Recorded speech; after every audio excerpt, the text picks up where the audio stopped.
It was Tuesday, April 14, 1981, a damp, overcast morning at a massive commercial scrap metal yard in Decatur, Illinois. A 19-year-old kid named Thomas Vance stood near the chain-link fence, hands deep in the pockets of his faded denim jacket, watching a heavy electromagnet swing through the gray sky. It hovered over a flatbed truck, dropped with a sickening thud, and hoisted a heavily rusted, absolutely decrepit tractor into the air, tossing it onto a mountain of crushed cars. The machine was a 1952 Ford 8N. It was completely missing its front grille. The rear tires were rotted down to the bare, oxidized steel rims, and every inch of the sheet metal was painted in the heavy, textured, ugly orange of deep, untreated rust. Thomas watched the machine land in the mud. He turned around, walked straight into the noisy yard office, placed a single, crumpled $100 bill on the dirty Formica counter, and calmly told the yard manager he wanted to buy the Ford right now, before it was pushed into the industrial smelter. The yard manager, a heavy-set, exhausted man named Carl, who had spent 30 years of his life ruthlessly reducing American agricultural history into bubbling liquid metal, looked at the kid. He looked at the crumpled bill, and he let out a dry, hacking laugh. Carl ran a business that was based strictly on the absolute, uncompromising math of mass. He knew, without having to look it up, that the Ford 8N weighed exactly 2,700 pounds. At the current 1981 rate of $18 a ton for mixed scrap, that dead tractor was worth roughly $24. Carl was not laughing out of malice. He was not trying to be cruel. He was laughing because a teenager was voluntarily offering 4 times the actual mathematical value of a machine that was completely mechanically deceased. The flathead engine was seized solid. The tractor had been sitting abandoned in a flooded drainage ditch for 15 brutal Midwestern winters before the county finally dragged it to the scrapyard. To Carl, and to absolutely anyone who measured worth by simple utility, that tractor was nothing but a heavy, useless paperweight just waiting to be melted down into rebar. But Thomas was not reasoning by utility. Thomas was reasoning by memory. Have you ever stood in a junkyard, looked at a piece of twisted, rusted metal that everyone else had thrown away, and known exactly what it was worth? Have you ever seen something the so-called experts walked right past? To completely understand the brutal finality of the scrapyard's judgment that morning, you have to understand the highly specific, devastating economic environment of 1981. The United States was entering the early, violent stages of the 1980s farm crisis. Bank interest rates were pushing aggressively past 20%, forcing thousands of proud, multi-generational small farmers into sudden bankruptcy and flooding the market with cheap, used agricultural equipment. In that harsh, desperate environment, a broken, low-horsepower tractor from the 1950s was significantly worse than worthless. It was a heavy liability. The Ford 8N was once the absolute most popular tractor in America, a lightweight 23-horsepower mechanical marvel that had rapidly and successfully replaced the draft horse on thousands of small, family-owned farms. But by 1981, it was widely considered a hopelessly obsolete, underpowered toy. Modern commercial agriculture demanded massive, enclosed, four-wheel drive green machines pushing 200 horsepower. Carl, the yard manager, absolutely did not care about the proud history of the Ford N-Series. He cared strictly about the fact that dirty water had completely filled the flathead engine's cylinders through the open, rusted exhaust manifold, permanently rusting the steel piston rings directly to the heavy cast iron block. Any sane, experienced mechanic knew that violently forcing a completely seized flathead engine usually resulted in cracking the heavy block itself, instantly turning the motor into unsalvageable, worthless trash. The massive labor and expensive parts required to properly rebuild it would cost 10 times what the finished tractor was actually worth on the open market. Thomas Vance handing over his last $100 was, mathematically speaking, an act of sheer, unadulterated stupidity. But let me stop here and tell you about a highly specific, very quiet manufacturing detail from the Ford Rouge River plant in 1952. Because this story is not really about a teenager buying scrap metal. It is about the heavy, physical evidence of inheritance. Thomas Vance was not buying a random Ford 8N to fix up, paint red, and sell at a profit. He was buying a tractor that he deeply believed had belonged to his grandfather, a proud man who had tragically lost his small 80-acre family farm to the bank in the late 1960s. After the brutal foreclosure, the bank had aggressively auctioned off all the equipment, and the family's beloved tractor had completely disappeared into the surrounding counties. Thomas was only a very small child when the farm was lost, but he vividly remembered a very specific, quiet modification his grandfather had made to the machine. In the 1950s, Ford N-Series tractors were so incredibly common that farmers often actually struggled to identify their own machine in the crowded parking lot of the local town feed store.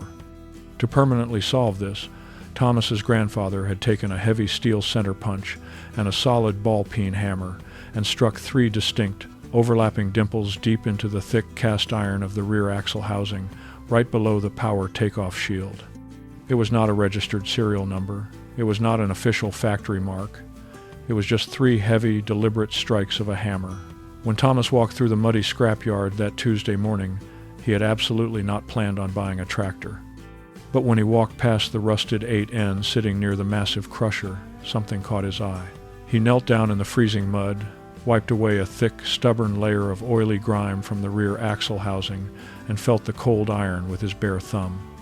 Beneath 30 years of dirt, cheap paint, and heavy rust, there were 3 distinct, overlapping dimples violently indented into the cast iron. Thomas hauled the heavily rusted tractor back to his parents' small, cramped suburban garage.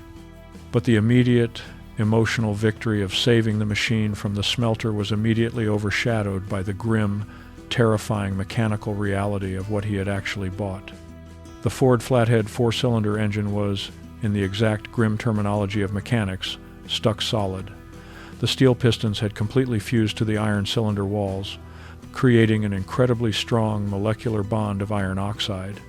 The standard, accepted procedure for a stuck flathead in the 1980s was sheer, brutal force, chaining the heavy tractor to a massive tree, putting the transmission in high gear, and violently yanking it with a 4-wheel drive truck to literally shock the engine loose. If that failed, mechanics would resort to using massive industrial hydraulic presses to violently force the pistons down.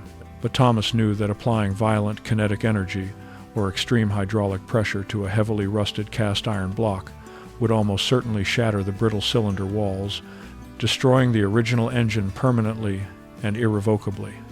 Thomas did not have heavy industrial equipment, and he absolutely did not have the money for a replacement engine block. He only had patience. He began a microscopic, agonizingly slow, highly deliberate process of chemical and thermal persuasion. He carefully removed the rusted, broken spark plugs and poured a custom, home-brewed mixture of diesel fuel and automatic transmission fluid directly into the completely seized cylinders, filling them absolutely to the brim. And then, he waited. He did not wait for hours or days. He waited for 3 full, excruciating months. Every single morning before leaving for work, he would walk quietly into the cold garage, carefully check the fluid levels in the cylinders, and gently tap the top of the frozen, rusted pistons with a solid oak dowel and a heavy mallet. He was absolutely not trying to move them. He was trying to send microscopic, acoustic shock waves straight through the dense iron to create tiny, invisible fractures in the heavy rust bond, allowing the penetrating oil to slowly seep deeper and deeper into the fused metal. The modern, efficient scrapyard had tried to measure the machine's absolute value in speed and in weight. Thomas was measuring it entirely in time. 94 days after Thomas poured the very first drop of penetrating oil into the rusted engine block, he walked into the freezing suburban garage. He did not connect a heavy 12-volt battery, and he absolutely did not attach the front hand crank to forcefully and violently wrench the engine. He took a simple 18-inch steel breaker bar, attached a heavy socket, and slipped it quietly over the front crankshaft pulley nut. He did not heave his entire body weight onto it. He simply leaned into the cold steel bar with steady, heavy, even pressure. For 10 long, agonizing seconds, absolutely nothing happened. The massive cast iron block remained as completely stubborn and dead as the exact day it was aggressively dragged into the muddy scrapyard. And then, a sharp, incredibly distinct metallic tink loudly echoed in the quiet garage. It was not the dull, sickening sound of cast iron cracking. It was the sharp, clean, beautiful sound of an oxidized chemical bond finally shattering. Thomas leaned into the heavy bar again. The crankshaft rotated a tiny fraction of a millimeter. The heavy rusted pistons, which the experienced scrapyard manager had confidently and arrogantly declared fused for eternity, groaned loudly against the iron cylinder walls and began to slowly slide. The powerful vacuum of the rust was finally broken. It had required absolute zero hydraulic pressure, zero violent pulling with a truck, and zero expensive commercial machining. It had required 3 solid months of absolute, uncompromising, quiet patience. The massive commercial scrap industry relies entirely on rapid, constant turnover to survive.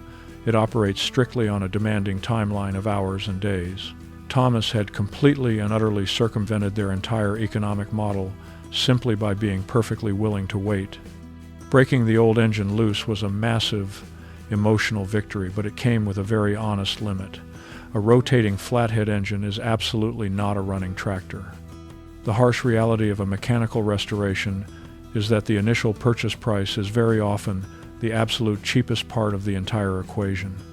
Over the next 2 long years, Thomas spent over $700, which was exactly 7 times his original investment at the scrapyard, sourcing original cloth wiring harnesses, carefully rebuilding the delicate brass carburetor, properly repacking the heavy wheel bearings, and completely rewiring the ancient 6-volt electrical system. He spent nearly 400 hours of his own grueling labor, constantly skinning his knuckles and breathing in decades-old toxic dust, slowly and meticulously piecing the 1952 Ford 8N back together. But he made a very specific, highly unusual decision. He absolutely did not sandblast the heavy iron chassis, and he strictly refused to cover the tractor in a thick, expensive coat of glossy, modern red and gray paint. He carefully, gently cleaned the highly oxidized metal with very fine steel wool and heavily coated it in pure boiled linseed oil, deliberately and permanently freezing the machine's dark, rusted, heavily weathered patina in time. He wanted the ugly scars of its abandonment to remain completely visible. In the late spring of 1983, Thomas finally opened the small fuel valve, set the manual choke, and firmly pressed the heavy steel starter button. The rebuilt flathead engine turned over twice, coughed a thick cloud of blue smoke out of the tall vertical exhaust stack, and immediately settled into a smooth, rhythmic, absolutely flawless idle. The 23-horsepower engine, completely written off by the industry experts as exactly $24 worth of liquid metal, was running perfectly. In the crisp autumn of 1983, Thomas aggressively drove the 1952 Ford 8N straight down the shoulder of the county highway, the steady, rhythmic thrum of the engine loudly echoing against the black asphalt. He absolutely did not drive it to a polite local parade or a fancy antique tractor show. He drove it straight back into the massive Decatur commercial scrapyard. He confidently pulled the loud tractor directly onto the massive industrial platform scale, shifting the heavy transmission into neutral and leaving the engine idling loudly.